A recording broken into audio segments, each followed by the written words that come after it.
Quand il s'agit de la guerre avec l'Iran, il y a certains visages qu'il semble tout simplement impossible d'éviter. Donald Trump, Marco Rubio, J.D. Vance dans les médias du côté américain, et des gars comme Mohammad Golabaf, Abbas Araghchi et Ahmed Vahidi du côté iranien. Pendant tout cela, cependant, un visage a été presque totalement absent, celui de Mojtaba Khamenei, le guide suprême. Il a été blessé au début de la guerre, ce qui a fait circuler des rumeurs selon lesquelles il était soit hors d'état, soit même mort. Mais cela remonte à mars, à une époque où il était facile de considérer l'absence de responsables iraniens comme une simple preuve de bon sens, puisqu'ils évitaient eux de se montrer alors que les États-Unis ou Israël pouvaient leur lancer un missile dessus. Près de 4 mois plus tard, nous n'avons toujours rien entendu ni vu du nouvel ayatollah.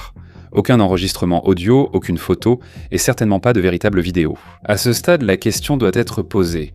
Mojtaba Khamenei est-il même encore en vie? Et s'il est hors jeu, qui dirige réellement les opérations? Dans cette enquête spéciale de Warfronts, nous avons rassemblé toutes les informations disponibles pour tenter de découvrir si la République islamique a réussi l'un des plus grands coups de dissimulation de l'histoire récente. Il y a une mouche qui bourdonne autour. Je ne sais pas quoi faire à ce sujet. Élu dans l'ombre.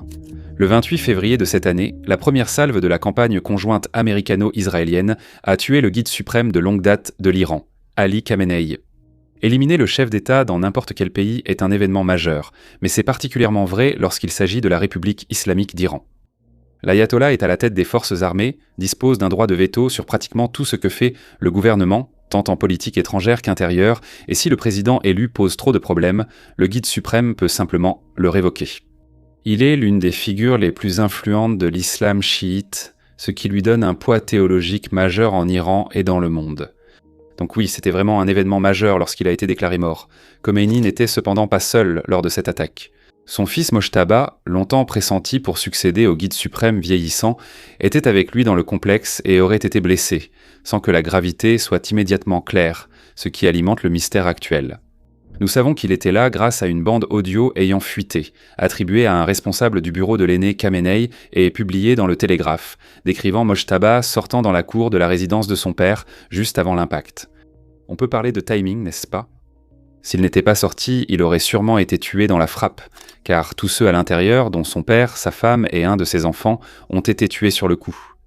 La mort de l'aîné Khamenei a provoqué une crise en Iran. Bien que la République islamique ait pris de grandes mesures pour décentraliser les structures de commandement afin d'éviter l'effondrement du régime en cas de frappe de décapitation, celle-ci n'était pas conçue pour fonctionner à long terme sans quelqu'un à la tête du commandement. Ainsi, 9 jours après la mort d'Ali Khamenei, l'Assemblée des experts, l'organe de 88 membres chargé de choisir un nouveau guide suprême, a élu Mojtaba Khamenei comme 3e guide suprême de l'Iran. Dire que le vote s'est déroulé dans de mauvaises conditions serait un euphémisme. Israël a bombardé le siège des experts dans la ville de Qom le 3 mars, obligeant beaucoup d'entre eux à voter à distance et rendant beaucoup plus difficile la tâche de toute personne souhaitant se porter candidate pour le poste. Cela a permis à l'absence remarquée de Mojtaba de la scène publique de passer en partie inaperçue, mais les inquiétudes concernant son état de santé et même sur le fait qu'il soit encore en vie n'ont cessé de croître à partir de là. Pete Hegseth, secrétaire à la défense des États-Unis, a déclaré que le renseignement américain pensait que Mojtaba avait été blessé et probablement défiguré, et Trump a ajouté « J'entends dire qu'il n'est pas en vie ». 2 éléments compliquent ici la situation et ont permis au gouvernement d'éviter d'expliquer pourquoi le nouveau guide suprême élu n'a pas montré son visage. La dynamique actuelle a bouleversé la session de vote des experts. Sous des bombardements quotidiens et l'élimination successive de hauts responsables, il est compréhensible que le guide suprême reste confiné dans un bunker profond. Même si un cessez-le-feu est techniquement entré en vigueur en avril dernier, il y a eu beaucoup de tirs depuis, ce qui pourrait suggérer que la meilleure stratégie reste de se terrer.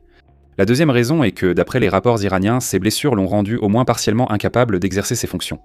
Il est logique que la République islamique ne veuille pas montrer d'image du nouveau guide suprême s'il était gravement blessé. Si l'on veut être indulgent, cela expliquerait aussi qu'il ne puisse enregistrer de messages vocaux à la nation si ses cordes vocales sont endommagées. Le problème, c'est que tout cela s'est passé en mars. Or, nous sommes en juillet lors de cet enregistrement, et ses excuses pour son absence ne sont plus valables depuis longtemps. Depuis son élection, la santé du nouvel ayatollah suscite de nombreuses questions. Mais une série d'interrogations ne suffit pas à rendre l'épisode captivant, n'est-ce pas? Rassurez-vous, nous avons réuni tout ce qu'il est possible de trouver sur ce type pour vous. Attention, à la fin, vous aurez peut-être l'impression de vivre le complot du même Philadelphia Always Sunny. Maintenant, avant que nous n'entrions trop profondément dans les différentes théories entourant le grand leader, faisons une petite pause pour vous parler de Frontstoko.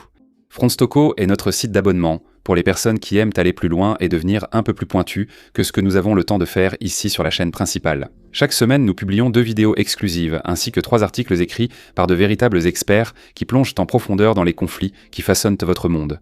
Et quand on dit en profondeur, on le pense vraiment. L'un de nos articles les plus populaires récemment était une analyse pointue du mythe selon lequel la Russie manquerait de véhicules blindés. Nous avons aussi produit des vidéos sur divers aspects de la guerre en Iran, notamment l'impact du péage du détroit d'Ormuz sur l'économie mondiale, ainsi que des documentaires comme notre analyse de 82 minutes sur l'état d'esprit de Kim Jong-un. Tout ce contenu est exclusif à Frontstoko. Il n'apparaîtra jamais ailleurs. Donc si vous voulez y accéder, rendez-vous sur Frontstoko et inscrivez-vous. L'abonnement coûte 5 $ par mois ou 50 par an, ce qui nous aide à produire ces vidéos. Passons maintenant au mystère entourant le sommet du gouvernement iranien. Preuve de vie. Donc, en ce qui concerne une preuve de vie définitive et incontestée, la dernière fois que nous savons avec certitude que Mojtaba Khamenei était encore en vie et en bonne santé, c'était le 28 février lorsqu'il était retranché avec sa famille dans un complexe près de la rue Pashto, au centre de Téhéran. Des rapports ont ensuite évoqué son intervention dans diverses affaires, qui doivent être examinées. Le premier signe de vie vient du processus électoral. Lors de l'Assemblée des experts, le 3 mars, jour où Israël a bombardé leur QG, l'Assemblée favorisait clairement le plus jeune Khamenei. Si l'on en croit le rapport, il a en fait refusé l'offre d'emblée au début. Un homme politique iranien proche de la famille, Abdou Abdolreza Davari, s'est entretenu avec le New York Times, déclarant apparemment que Mojtaba avait informé les experts et dit « Je ne veux pas accepter cela. Choisissez quelqu'un d'autre. » Qu'il l'ait vraiment pensé ou non reste un mystère, car la tradition chiite veut qu'on refuse d'abord le pouvoir avant de l'accepter. Plus pertinent pour l'enquête actuelle est la façon dont les experts l'ont découvert. Selon le reportage, ils ont été informés de cette réticence sans échange direct avec lui. Et c'est précisément cela qui pose les bases de tout ce que nous savons sur cet homme. Déclaration, signature, tout ce que vous voulez, tout lui est attribué, tout est le résultat de quelqu'un qui en a été informé. Nous avons eu des nouvelles du nouveau guide suprême le 12 mars, près de 2 semaines après la frappe. Une déclaration écrite, lue à la télévision d'État par un présentateur, promettait vengeance après les attaques et la fermeture du détroit d'Ormuz. Il va sans dire qu'il serait très facile de fabriquer une déclaration écrite et de l'attribuer à quelqu'un d'autre, donc cela était intrinsèquement suspect. Mais l'affaire se complique quand des locuteurs persans ont examiné le texte et relevé plusieurs irrégularités, dont des fautes de frappe. Une source iranienne proche des réformistes a confié à Al Jazeera du Koweït qu'il y avait de sérieux doutes sur l'authenticité de la première lettre attribuée à Mojtaba. La source l'a plutôt attribuée à Ali Larijani, soulignant sa similitude avec plusieurs de ses déclarations précédentes. De nombreuses déclarations de ce type ont suivi au cours des mois suivants, et aucune d'entre elles n'a vraiment convaincu qui que ce soit qu'elle provenait réellement de Mojtaba lui-même. Au cas où cela ne suffirait pas, Al Jazeera a également rapporté le 15 mars que Mojtaba avait été évacué par avion vers Moscou à bord d'un avion militaire russe pour recevoir un traitement médical d'urgence en raison de la gravité de ses blessures. De tout ce qui a été avancé, celle-ci est plus difficile à écarter comme propagande. Téhéran n'admettrait pas une telle évacuation aérienne, car cela renforcerait les doutes sur la santé de Khamenei. Comme d'habitude, ils l'ont nié vigoureusement. Le problème avec ce rapport, c'est que la piste s'est aussi refroidie. À ce jour, aucun rapport n'indique qu'il joue à des jeux vidéo avec Assad depuis son lit d'hôpital, ni autre chose. Mais avec les négociations en cours entre les États-Unis et l'Iran depuis le cessez-le-feu d'avril, nous aurions sûrement eu des nouvelles de l'homme censé diriger à Téhéran. N'est-ce pas ? Eh bien pas exactement.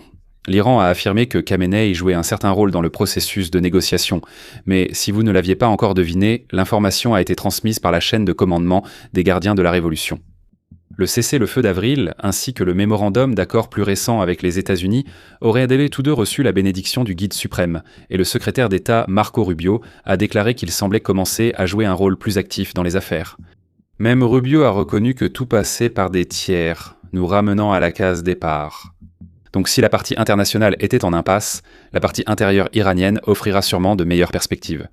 La République islamique n'est peut-être pas connue pour être le gouvernement le plus transparent au monde, mais réussir à dissimuler quelque chose d'une telle ampleur, c'est tout autre chose.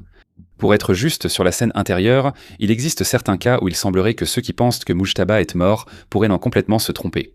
L'exemple le plus marquant date de mai, quand le président Pezeshkian a dit avoir parlé en personne avec le guide suprême lors d'une réunion de 2 heures et demie. Il a aussi été signalé que les soins médicaux de Machab sont supervisés par le ministre de la Santé et par Pezeshkian, ancien chirurgien cardiaque dans une carrière auparavant moins stressante. Ceci est plus crédible que les affirmations émanant des gardiens de la Révolution, compte tenu de la nature et du rôle de Pezeshkian dans le pays. C'est le dirigeant élu qui est également associé au soi-disant camp réformiste. Beaucoup de réformateurs ont soutenu la répression de janvier, qui a tué environ 36 000 personnes en 2 jours, même s'ils sont souvent en désaccord avec les gardiens sur la direction du pays. Même Pezeshkian subit la pression des gardiens. La situation est si grave qu'il a tenté de démissionner le mois dernier et est devenu viral à cause de son air misérable en conférence de presse. N'étant plus libre d'exprimer son opinion après avoir irrité les gardiens cette année, ceux qui profiteraient d'une histoire crédible comme « J'ai rencontré Pechetaba » sont aussi ceux qui rendent la vie de Pezeshkian difficile. À ce stade début juillet, nous ne sommes guère plus proches d'une réponse. Mais si vous ne pouvez même pas savoir si le dirigeant d'un pays est encore en vie, il y a fort à parier qu'il ne prend pas activement les décisions au quotidien, ce qui soulève des questions sur qui le fait réellement. Mort ou vivant ? Quand les choses se corsent, il n'est pas possible de déterminer à partir des informations publiques dans quel état se trouve Mojtaba. Nous ne pouvons pas exclure la possibilité qu'il ait été tué lors de l'attaque initiale avec sa famille, ou qu'il ait survécu dans un état gravement blessé avant de mourir soit avant, soit après avoir été élu chef suprême. Ce ne sont pas des mots que nous utilisons à la légère, car cela représenterait essentiellement la plus grande dissimulation à laquelle nous puissions penser, non seulement en Iran, mais dans n'importe quel pays. Il est aussi possible que la République islamique dise la vérité, qu'il ait été blessé et qu'elle minimise simplement la situation. Ce seuil est plus facile à atteindre car il ne demanderait pas d'invalider les preuves circonstancielles présentées aujourd'hui. Si Khamenei était dans le coma ou blessé au point de ne pas pouvoir se présenter devant un micro ou une caméra, il se pourrait très bien que certaines ou toutes les déclarations publiées sous son nom aient été entièrement rédigées par quelqu'un d'autre. Bien que la question de savoir si Khamenei est en vie ou non mérite certainement d'être posée, la question bien plus importante est de savoir ce que cela signifierait réellement s'il était mort. Le guide suprême de l'Iran n'est pas censé être un poste à temps partiel avec de nombreux congés payés. En son absence, quelque chose doit combler le vide, et il se peut que nous sachions déjà ce que c'est. À presque chaque tournant, c'est le CGRI qui s'est imposé comme le véritable faiseur de roi à Téhéran. Plus précisément, c'est Ahmad Vahidi qui semble tirer les ficelles. Il a pris le commandement des gardiens le 1er mars et, dès avril, le Critical Threats Project a conclu qu'il contrôlait la réponse militaire et la position de négociation de l'Iran face à la guerre. C'est une grande promotion, faisant déjà de lui l'une des personnes les plus puissantes du pays. Mais surtout, Vahidi serait aussi l'une des seules personnes du pays à avoir accès à Khamenei, et tous les autres hauts responsables doivent passer par lui pour rencontrer le guide suprême. Ce qui, comme vous pouvez l'imaginer, signifie que l'immense majorité des responsables du gouvernement iranien ont vu leur propre guide suprême à peu près autant que vous ou moi. Et c'est un vrai problème pour un système qui a été construit dès le départ autour du fait que le guide suprême ait le dernier mot sur toutes les questions. L'Iran a réussi à décentraliser son commandement militaire pour prévenir l'effondrement du gouvernement en cas de frappe décisive. Mais gouverner en temps de paix, sans qu'on sache qui commande vraiment, est une toute autre affaire. Ils ne pourront pas continuer cette mascarade longtemps avant que cela devienne problématique. Le temps presse. Les funérailles d'Ali Khamenei, qui avaient été reportées pendant des mois à cause de la guerre, doivent enfin avoir lieu à Téhéran à partir de ce samedi prochain, le 4 juillet, et se poursuivront jusqu'au 7.